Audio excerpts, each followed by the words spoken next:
So I'm going to tell a story. It might be a little sad, but it might be a little different for all of y'all. So when I was about 21, I found out that my grandmother had died, and flew out here to Virginia for one of the first times. And I was fortunate enough during my, I guess it was later than that, maybe 24. I was fortunate enough in my work career that I came to the East Coast pretty often. And so I'd stop by and see her and spend some time with her, and she'd sit in her chair, and as soon as I came, you know, it was on. The food was coming out, and the snap peas and the vegetables and the white corn and everything. And as I sat there and talked to her, every time I'd think about where she used to live on the Chesapeake Bay, and we'd come out and stay at her house. And right at the end of her house was a pier going out on the Chesapeake Bay, and I'd go out there every day. I might have been, I don't know, 12, 13 years old. I'd go out there with the crabs. I'd go out there with the crabs, and I'd bring a big old, ice chest full of crabs and say, "Grandma, look, I caught all these crabs." And I thought it was the greatest thing in the world. And she'd boil them up and pick them all and make dinner. She didn't like crab. Yeah, she hated crab. It's a shame she didn't know Marie, because Marie would have ate them all. So Uncle George, and this was George from her husband's side, had the farm behind us, but he reserved the first 3 or 4 rows for her to garden, and she'd grow tomatoes and fresh corn and green beans, and we at that time, Dad owned the plane, and we'd get in the plane and fly back home with a box full of corn and tomatoes and a Smithfield ham.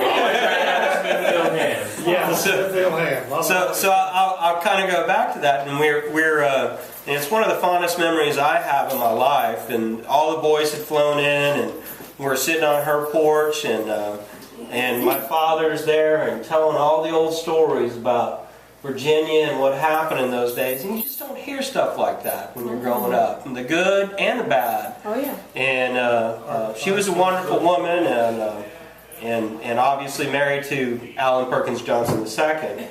And a little known fact, which I will tell, at her funeral, Mickey gave me Alan Perkins Johnson II's shotgun.